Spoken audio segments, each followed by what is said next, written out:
but you don't get the same respect that you would get if I had produced Inception. I would get a lot more respect than if I made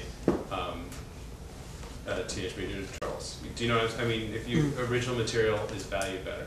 But I also think that in the long run, that my career will be longer and perhaps better if I'm making movies that are profitable.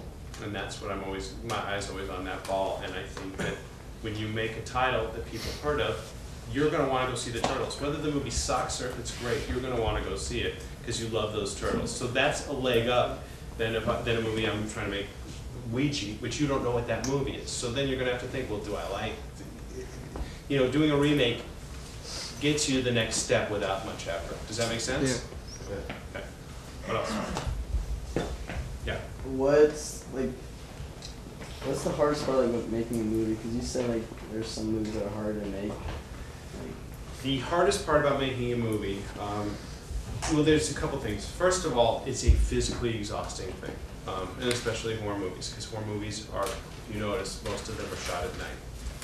So when you're making a horror movie, you're shooting from 4:30 in the afternoon to 7 in the morning. So you're up all night. And when you start doing that for weeks on end, it really messes with your body. I mean, it's brutal, and it's hard to stay up, and it's hard to sleep during the day. So there's a physical aspect to making a movie that is challenging. But at the end of the day, that's secondary to dealing with all the different personalities. You have 120 personalities on set, and as the producer, you're the referee between everyone else who's fighting. And one person with a challenging personality can ruin a whole shoot for everyone. If you have an actor who won't come out of his or her trailer, that's a problem, and you got to deal with that, and that makes it very challenging. If you have a director who doesn't know the scenes that he's shooting the next day, and he comes to set, and everyone's looking to him to set up his cameras, and he doesn't know what he's doing, that's a brutal thing. So every day you're dealing with some type of personality quirk, and it's always a challenge. It always keeps you on your toes. Does that answer that? Yeah. Okay. What else? Yeah. What do you look for in your actors? I mean, I know you have a whole cast. Okay, well that's a good question. What I look for in actors is and something I take a lot of pride in, is I try and find someone before they're a star. Because what I have found is that working with Jessica Biel on her first movie was a hell of a lot more fun than working with Jackie Earle Haley, who played Freddy Krueger, who's been acting for 100 years.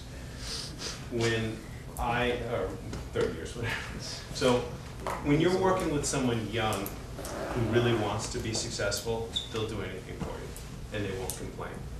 And I can tell you the people that I'll list you the actors who I've worked with who've gone on, and they were all amazing people. I love Jessica Biel. She worked her ass off for us. She never complained. Ryan Reynolds is a huge star now, or will be next summer. He's one of the greatest guys, worked hard, never complained. Third movie, we had Jordana Brewster, I don't know who you may or may not know.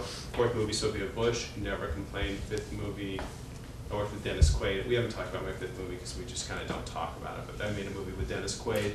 And you guys all know Dennis Quaid? Yeah. Dennis Quaid's a total pro, great guy. But he's not as hungry as Ryan Reynolds was to make Amityville Horror. Dennis Quaid has 3 movies after mine and 2 before, and it's just a job to him. So he's not going to die for the movie in the same way the other guys did. I loved working with this girl, Odette Yusman, who starred in The Unborn. It was a beautiful, she worked hard. So what I look for is what I think is the star quality. And everyone has their impression of what that is. And, like Michael Bay thought that Shia LaBeouf would be a movie star. I don't know if you guys remember, but before Transformers, But who would have thought that he was a movie star off of that TV show? Nobody. He got buff. But he wasn't buff in Disturbia, and he wasn't buff in the first Transformers. And so, or Michael Bay found Will Smith. Will Smith was on The Fresh Prince of Bel-Air. And he said, I'm going to make that guy a movie star. So what you look for something. I mean, the thing I like to do is I like to sit down with actors and talk to them and kind of get a sense of who they are. And that kind of informs my decision, but everyone does it differently. But you're looking for someone who you think has the ability to be a big movie star. And that just comes with a lot of us luck, actually, too. Yeah. You work with a lot of directors. What do they have to do to ensure like that their vision gets across, and do you like play a role in that? That's a great question. Do you want to be a director? Yeah. I will say this too, that I have worked with a lot of directors now, and there is one single thing that I will tell you that will change your life right now. Are you ready? Because I'm about to change your life. Because if you're able to do what I'm about to tell you, I swear to God, you will be one of the greatest directors ever. You ready? You have to have the whole movie in your head. You have to have the whole movie in your head. And I've never worked with a director who has the whole movie in their head. Because I don't work on Michael's movies. Bay has the movies in his head. So in the scene where Shia is, well, I was going to say with, well now it's not her, it's Rosie, the new girl in the movie. There's a new chick? Yeah, Megan Fox is out. Oh, that's... Where you been?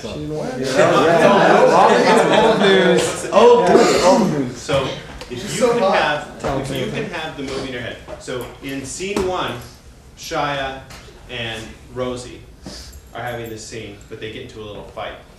And in scene 8, she's still mad at him for the fight in scene 1. And there is not a director I've worked with who remembers what happened in scene 1 when he's shooting scene 8. They have no idea. They think scene by scene by scene, every director I've worked with. The great directors think movie, the whole movie. They know exactly the character arc all the way through. They know how someone should be feeling at this point in the movie. If you can do that, if you can know your script so well that every scene you know where your actors need to be, you know where how the action is flowing, where they're coming and where they're going, you will be a huge director, I guarantee it. You will come up to me in 20 years, you'll say, you know what, you were absolutely right. It's not that hard. You just have to have your whole movie in your head. That's what you have to do. I'm telling you. It's true. Yes? Will you work with writers that also direct them? I mean, Yeah. because it seems... I did. The Unborn was directed by David Goyer. David Goyer wrote Dark Knight and Batman Begins. And he directed that movie for us. So absolutely, in a lot of ways, working with a writer-director is a better thing because I don't have to pay a writer. And they can actually fix the problems that we're having on set. Is that sort of some of the things you're talking about, though? If you have a writer that's written the film that they're directing, They have it in their head. vision? Yes, but what I have found sometimes is that the writers or with Goyer, he was more of a writer, not a director. So he was thinking of the movie as a writer, and he was thinking more about the dialogue than the emotional through line of the scenes. And at the end of the day, we all choose to go to a movie because we want to feel a certain way. You go to a comedy because you know you're going to laugh, and you go to a horror movie because you want to be scared. You go to an action movie because it makes you feel, you know, like you can be superhero. So, you know, that's all emotion. And sometimes the writers don't know how to translate that visually. I don't know. Yeah, go back there.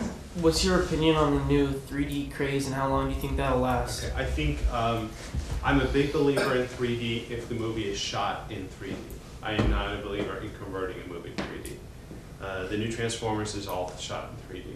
And I think that for a lot of reasons 3D can be great. I think that, you know, when I saw Avatar, I was blown away. I thought, you know, that was kind of an amazing experience. That was a better experience, a better movie-going experience than it not being in 3D. You know, in a lot of ways, the movie business is dying is the wrong word, but it needs something to make it feel fresh and new, and I think that 3D can do that if the movies are made to, you know, to take advantage of it. Like I didn't see Clash of the Titans, but I heard it was horrible, and the 3D was horrible. Did you guys see that movie? Yeah. Yeah, that's probably not the best way to go about 3D. Yeah. Is the movie business more? It seems like it's more who you know. You seem to know like which people are. Yeah, but I didn't know anybody. I mean, I knew nobody. I mean, the movie business is about two things. It's about if you're not talented, partner with someone who is, which is what I did, or be talented. And I started working, as I said, at a talent agency. I didn't know a person in the entertainment business. I'd never met anyone in the movie business. But when you work at a talent agency, you're around and meeting actors, writers, directors all day long. That's what you do. And the guys who were assistants with me, I'm 45 now, so I was an assistant when I was 20 years old. So this is 25 years ago. Those guys now, who I was an assistant with, those are presidents of studios now. And I can call those guys and get things done that other people can't because we know each other going that far back. Or how did I meet Michael Bay? I went to college with him. I mean, it was just a random thing. He was just a guy. He was just like me. You two sit next to each other. It was, you know, who knew what it was going to be? And I got lucky. But if you want to be in the entertainment business, you have to be in the entertainment business. You start out like everyone does as a PA or working in an agency or working in a management company. And over the course of 4 or 5 years, you'll meet people. I would say to you this, that being a producer specifically is not a young man's business, because the relationships it takes to get studios to give you hundreds of millions of dollars to make movies are not relationships that are based on knowing someone for a day or two. You have to work with people for years, and that comes from being in the business for a long time. So I think the most successful producers, the guys you've heard of, are Jerry Bruckheimer, who's in his 60s, or Neil Moritz, who's in his 50s, or Scott Rudin, who's in his 60s. I mean, producing, I'm not suggesting producing as a career choice if it's something that you want to be successful in your early 20s. It usually doesn't happen that way. As a writer or director, it does, though. It can. Who else? Nothing else? Go ahead. Is the new girl in Transformers hotter than Megan Fox? You cannot believe how hot she is. She is on. Yeah, supermodel. She's in Burberry. The Burberry ads. If you look at those ads, that this girl is. I mean, she's smoking hot, and she's really sweet.